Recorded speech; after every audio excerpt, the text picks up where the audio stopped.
So you're somebody who's never been able to do a press up, and that means a full one, so chest to the ground and then all the way back up. That's usually because you're not doing the form right. So in this video, I'm going to teach you step-by-step instructions of how to do the press up correctly, so then you're able to do 5 press ups, 10 press ups, even 15 and more. And everyone wants to be able to do a press up because it really works the chest, it's all that upper body strength, it works the arms, and obviously it's a little bit of core strength. And if you want more videos just like this one, then make sure you hit the subscribe button below and also the notification button so you get notified every time I upload.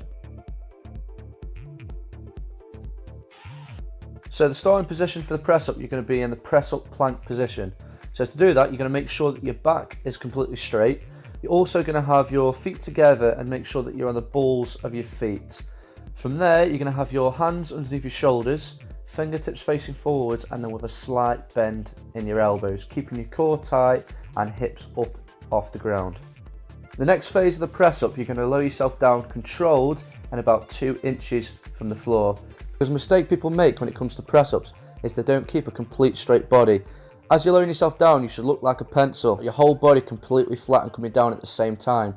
However, you get some people lowering the stomach down first, then the chest. It almost looks like they're doing the worm, and come on guys, nobody wants to look like they're doing the worm dance move when they're doing press ups, do they? So what you need to do is maintain that straight back and keeping your head facing down.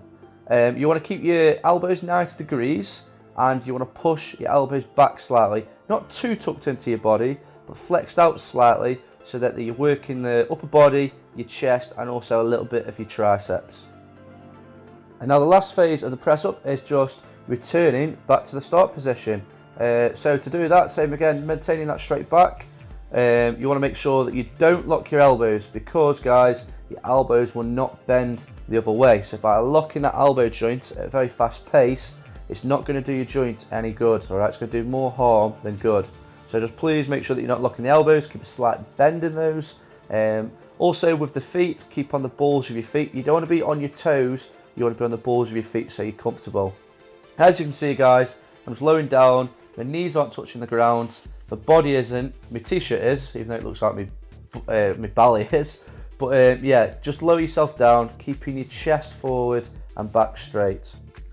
As you can tell, it gives you an awesome chest pump. Really works that upper body, including your arms, your triceps, a little bit of your shoulders, and obviously primarily your chest area, right? It's going to really build that upper body strength and also tone around this area. If you struggle doing the normal press ups, then you can always go on your knees, progress from there, get the form correct. If you haven't already seen that video, make sure you check it out here, okay? That's how to do a box press up correctly. Check that one out if you struggle on normal press ups.